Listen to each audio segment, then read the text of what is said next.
Okay, uh,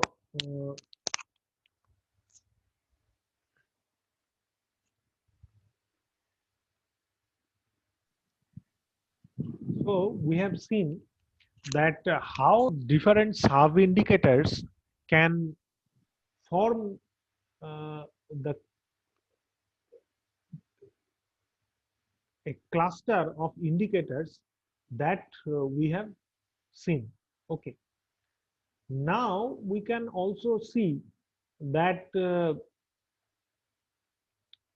different uh,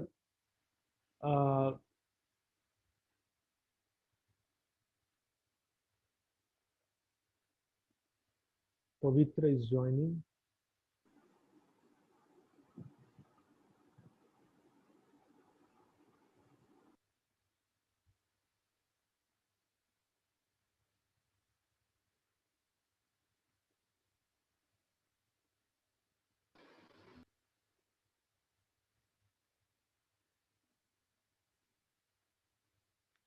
Okay, so now we can we can see that now how these indicators can they can also the indicators can also form some hello, my is my voice is clear? Hello? Yes, sir. Yes, sir. Yes, yes, Yes, it's sir. audible. Yes, sir. Okay, Yes, sir. Yes, sir. Yes, sir. okay. So now taking into account all the indicators, we can also form other some cluster that is known as construct. Okay, suppose now you can see the similarity between or among all the indicators. Suppose for example, you can see that strategic environmental assessment, sustainability measurement, intelligent environmental management, environmental innovation management, environmental risk governance. Okay, so all these things are talking about environmental proactivity. So that's why taking into account all these indicators, I have considered one construct here. Instead of issue, I can write it simply construct. That will be easier for you to understand. Construct that that is known as, which is known as environmental proactivity. Okay, likewise you can also see that different indicators are there, like integrated pollution control, energy consumption control, lean manufacturing practices. These indicators, they can be also grouped into one particular construct that can be known as, here I can write it construct that can be named as manufacturing based operational practices. Okay, why manufacture, why? Because you can clearly understand that integrated pollution control approaches, like suppose you are reducing the emission, okay, air emission, or suppose achieved, you have achieved overall, you are achieving overall cleaner or greener production on manufacturing system by using proper coolant, cheap handling system, reduction of toxic or hazardous or harmful materials, or you are reducing your energy consumption and carbon footprint, you are reducing your raw material consumption, water consumption, you are reducing your waste or solid waste or waste water by recycling activities, or you are controlling your work in process or work in progress inventory through just in time approaches. So all these things, these are basically uh, controlling of the manufacturing based operational practices. Okay, but if you look at these indicators, the green supply chain management and service impact control, these are not related to manufacturing, core manufacturing. Suppose you are selling some scraps, or you are rating your customers, okay, or you are having ISO 14001 certification or bill of materials, product testing reports, or service, you are service controlling the service impacts. So these are not related to manufacturing directly. Okay, so that's why I have named it non-manufacturing based operational practices. Okay, so this is one, but this is a kind of thing by means of which here also I can rename it as construct. Okay, here I can also rename it as construct.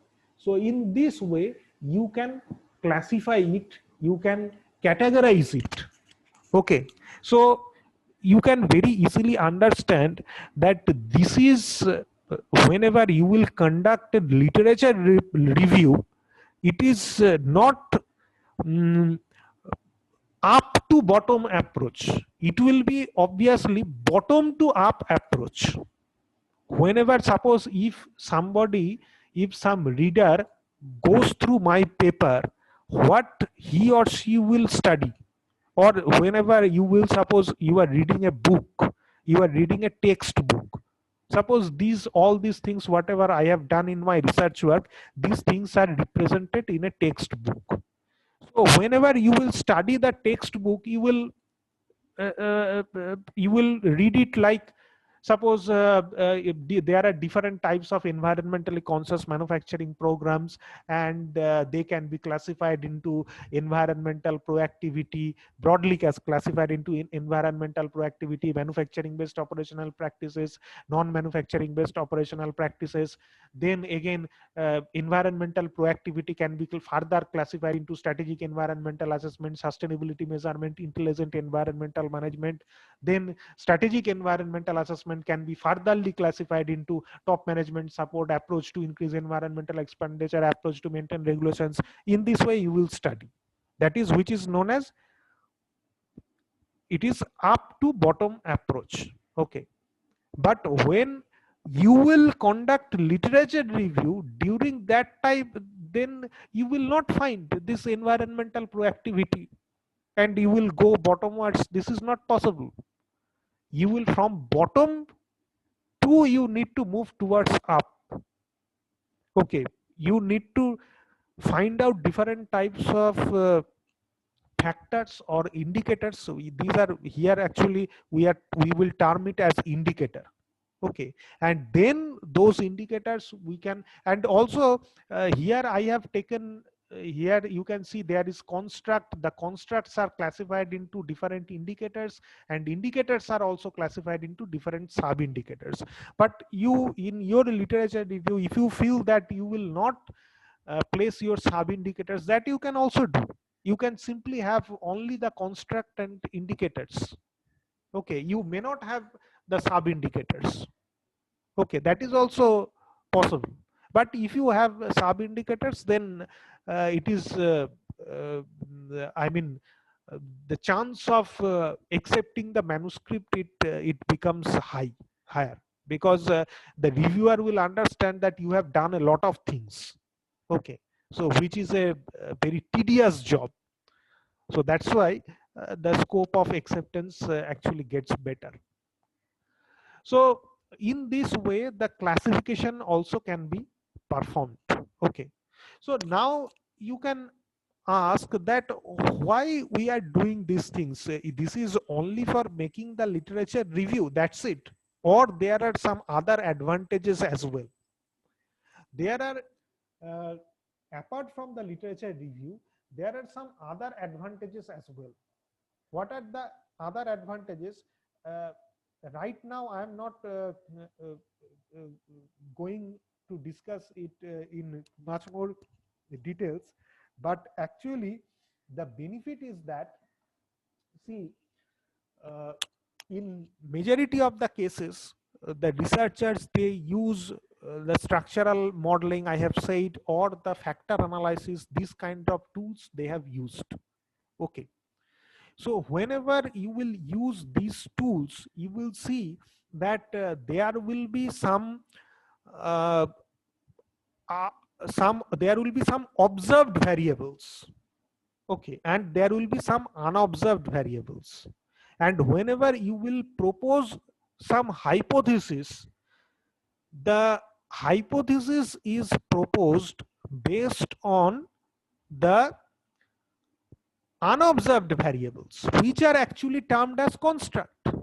Suppose your hypothesis, my hypothesis is like whether environmental proactivity is positively correlated with manufacturing based operational performance. Okay. So environmental proactivity is a variable which is unobserved variable. Directly you cannot measure it.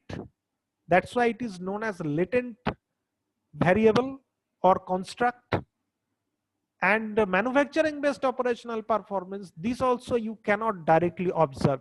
So this is also latent variable, okay, or it is a construct. Now this, under this construct, there are some indicators like strategic environmental assessment, sustainability measurement, like this.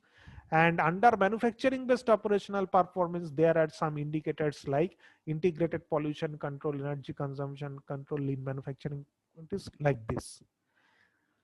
These indicators are observed variables. Why? Because directly, if you do not consider the sub indicators, then directly you can measure the data using a Likert point scale. Suppose you can use a 1 to 5 Likert scale to collect the data based on different indicators.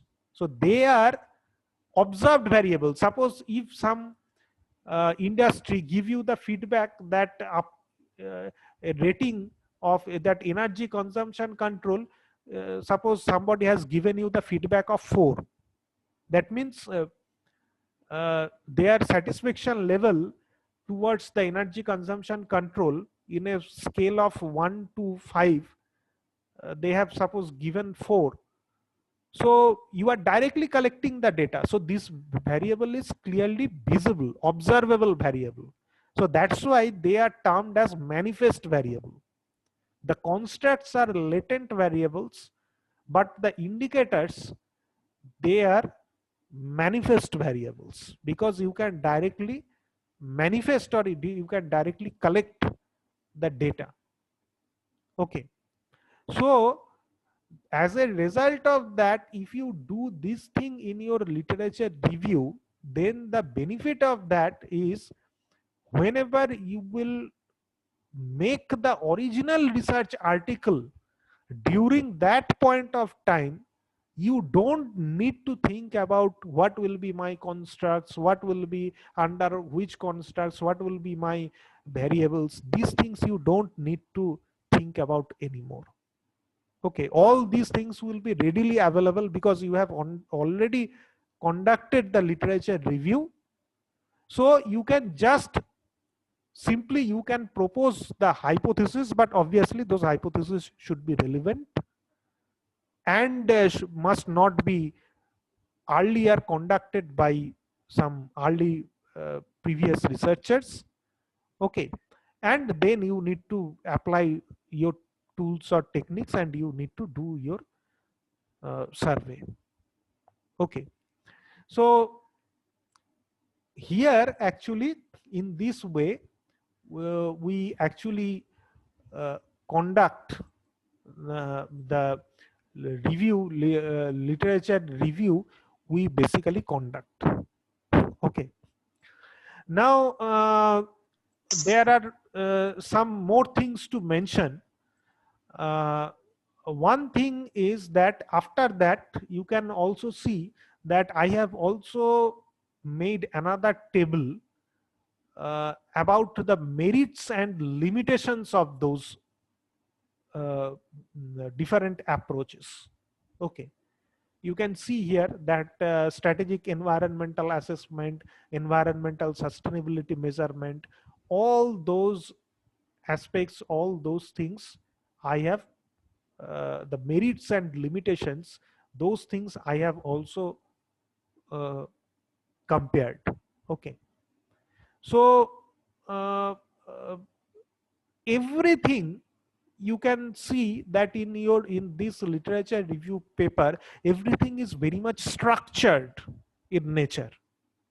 Okay, so that it must be very much structured in nature, because see, in literature review paper, it is there is not as such, it is not all about your contribution. Okay, so that's why the literature review paper must be very structured in nature, otherwise it will not be accepted by any good journal, because here the entire thing is depending upon the structurization. Okay, because you are classifying, you are bringing out some insights. Okay, in this way you are actually here creating knowledge, or there, but there is nothing as such new, or you are not dealing with some novelty. Okay, you are just uh, uh, giving it in a proper structure, proper shape, you are giving more insights. Okay, or you are presenting a holistic view, an integrated view.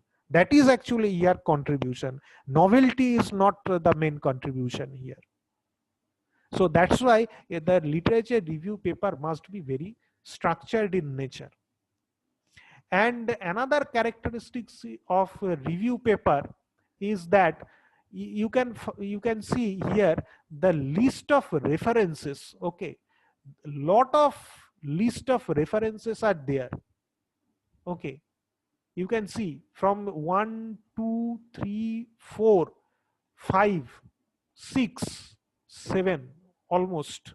Okay, so at least in the review articles there will be at least 40 to 50, at least 40 references should be there, because since it is a review article, you cannot have, in original research article you can have very less number of references is also acceptable, but in case of review article you must have a very high number of references, otherwise it is very difficult to be accepted by journals. Because and obviously where you will communicate, that is also very important, because from that journal you need to have sufficient references. That is also uh, uh, you need to think in your, keep in your mind, because otherwise, because whenever you will submit this article to some journal, they will also think that that whether the author has mentioned our articles sufficiently or not, because it actually helps to in self citation, and it actually helps to improve their impact factor. Okay, self citation also increases the impact factor of the particular journal. So that's why sufficient articles there should be from that particular journal where you will submit your article. Okay, suppose if you submit this particular article in Journal of Cleaner Production, then you can have sufficient number of articles from Journal of references from Journal of Cleaner Production. Suppose you can see that Journal of Cleaner Production is here, you can see Journal of Cleaner Production is here, you can see Journal of Cleaner Production, uh,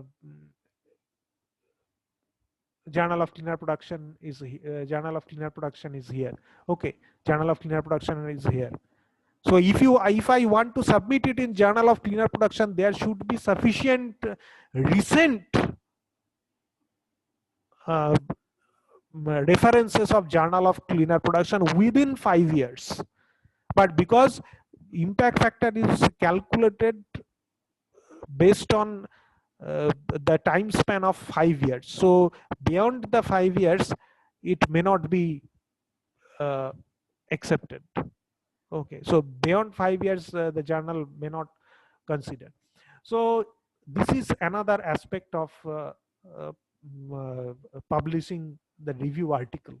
Okay, Now you can see that another table I have made, that is based on different types of tools and techniques. Also I have highlighted that what kind of tools and techniques they have used for the environmentally conscious manufacturing. You can see that there is structural equation modeling, there is decision making trial and evolutionary in laboratory, which is MCDA method, analytic network process, data envelopment analysis, ARIMA, cause and effect analysis, which is based on Ishikawa's fishbone diagram, control chart, Six Sigma, artificial neural network, or ANN.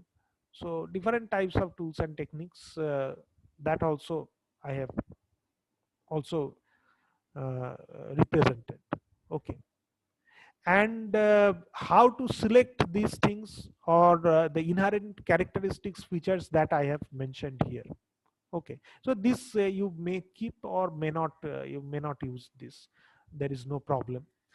But in this way you need to make a very structured format for your research paper or research article. Okay. So mm, this is some of the aspects or insights of making a review article. And in the critical appraisal of the existing methods, basically we focus on the advantages and the disadvantages of the existing methods. Okay. These things we mentioned. Now I would like to discuss one very crucial point of literature review, which is very common in case of the suppose uh, uh, which what the researchers they find hindrances. That is, suppose you are working in the area of, suppose your area is humanitarian supply chain management. Okay. Or suppose your area is green supply chain management. Okay, suppose you are conducting your research work on green supply chain management.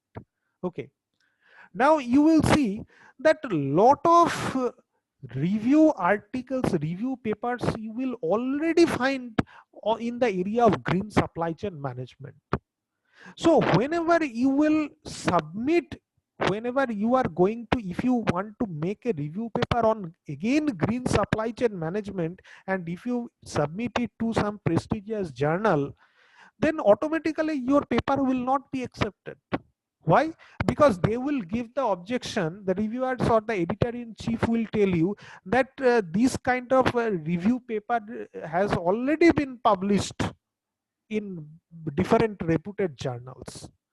So how to tackle this situation? That is a very challenging task. Okay. So whenever you will conduct some literature review, and whenever you will be starting to make a review article, you also research that whether this kind of articles already exists or not. Suppose you have found that uh, a review, different review articles already exist on the area of green supply chain management. So in that case, what you can do, in that case you can choose some specific sector. For example, green supply chain management in automobile sector. Okay, you can choose. Or suppose if you see that that automobile sector, it has also on automobile sector, green supply chain taking into account green supply chain management and automobile sector, some paper is already published, literature review article is already there. So in that case you can take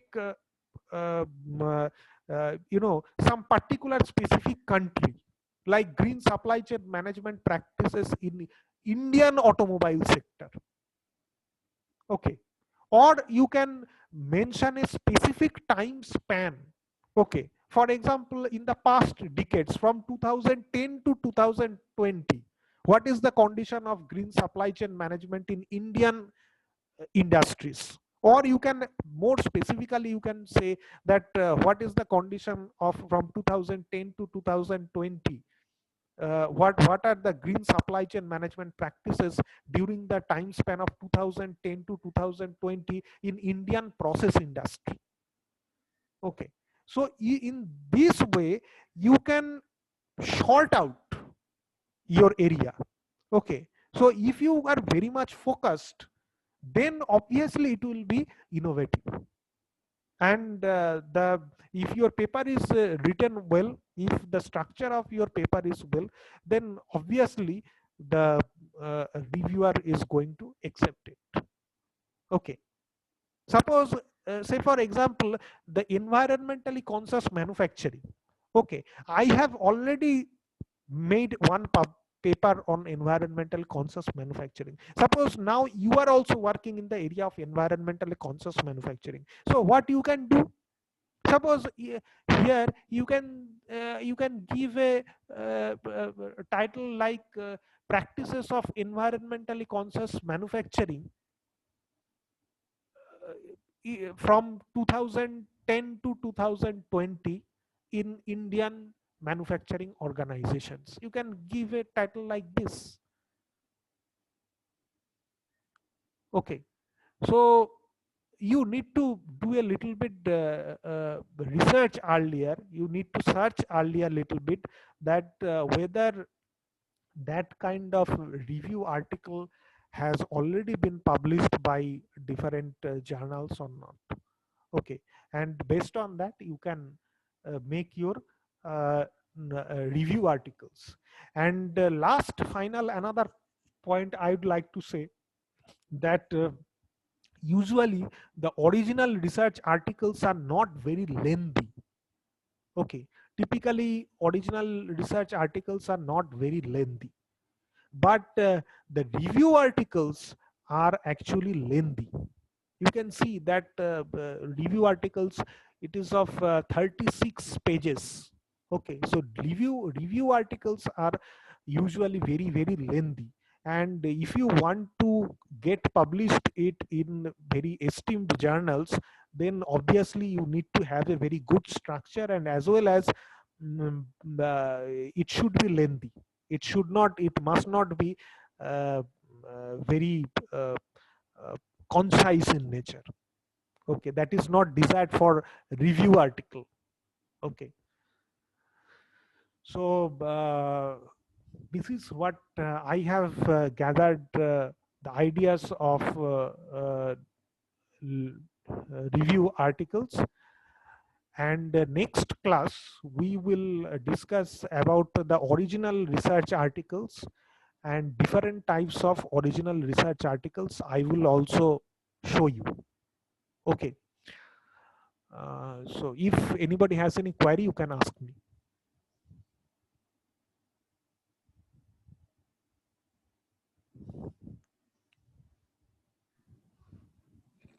Sir, good morning. I Yes, have a query. yes, please.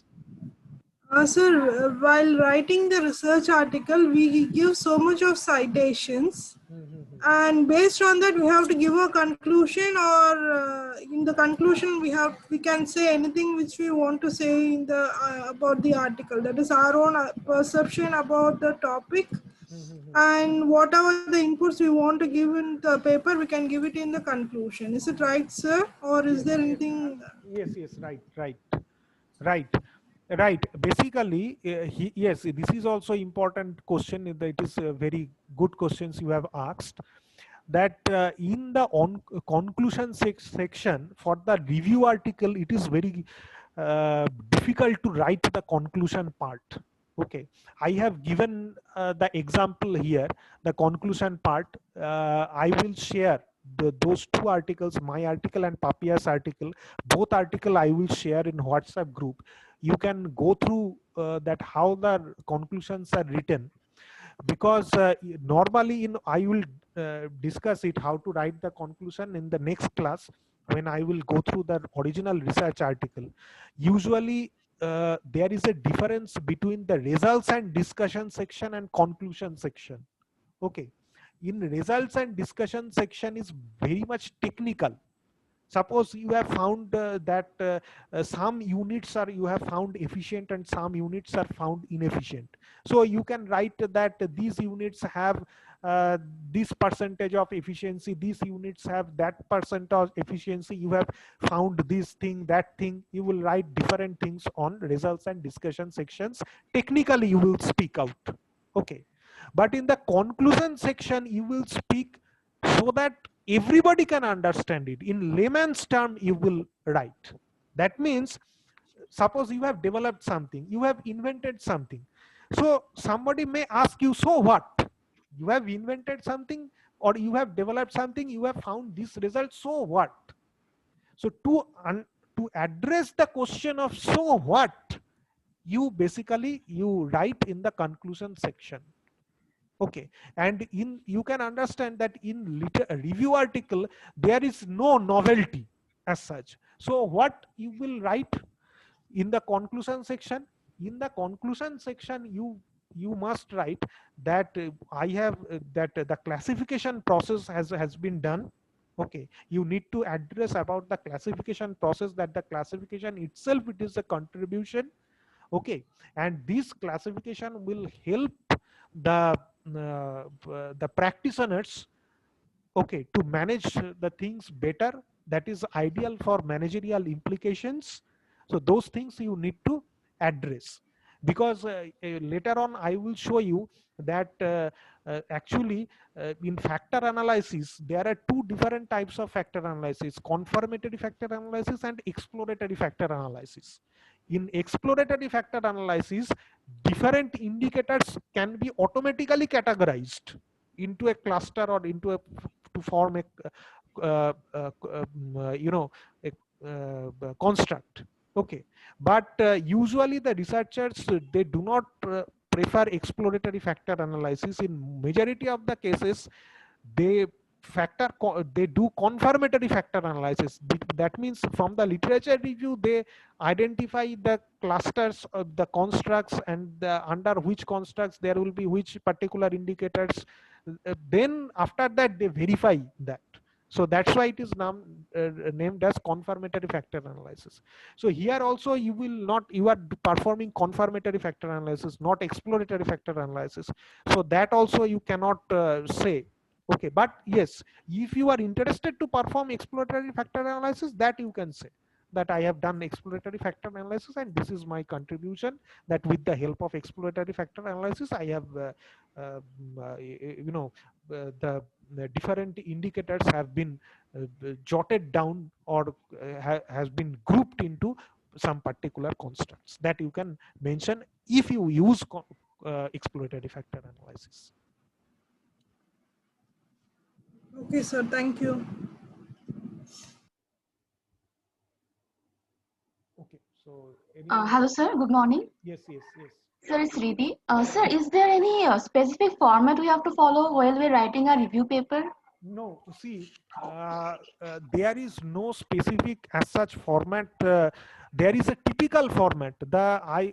The papers that I will give you, there are some typical format, but I cannot say the typical format as the standard format. Okay, but it is to be kept in mind that some journals they have some particular format.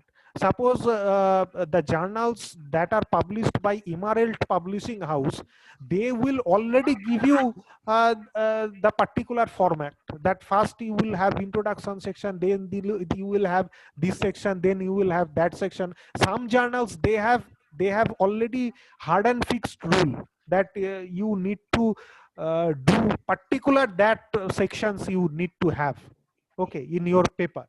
But the journals like the journals published by Springer or Elsevier or Taylor and Francis, they do not have some specific format. You can use your own format. Okay, sir. Format means in terms of sections, but obviously Yeah.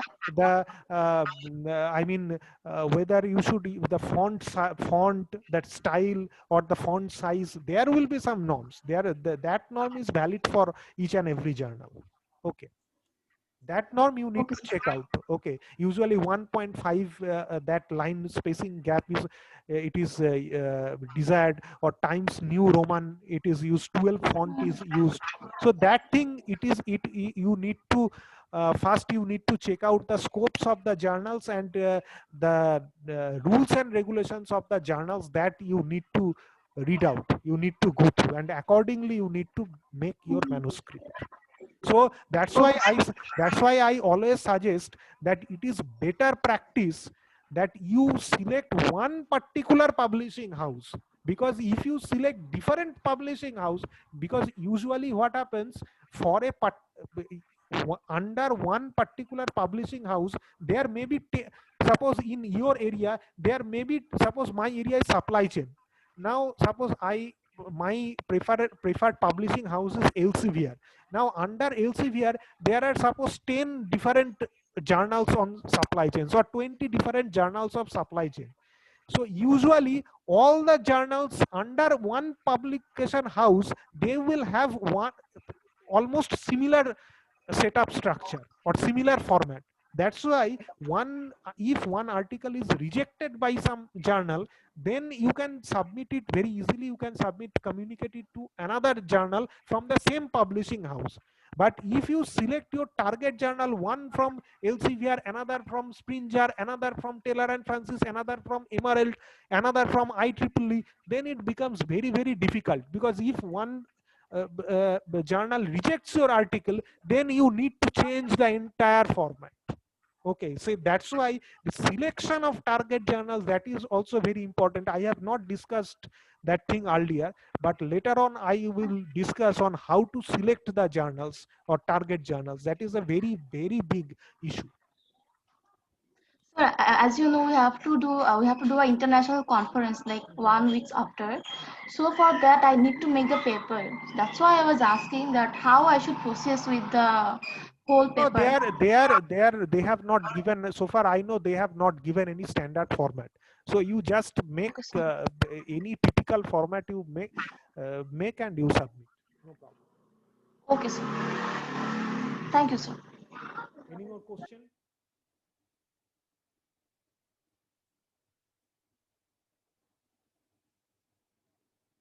Sir, is there any specific framework for fast DC meeting? What are the data we should submit? Pastina, this you should ask to your supervisor or guide.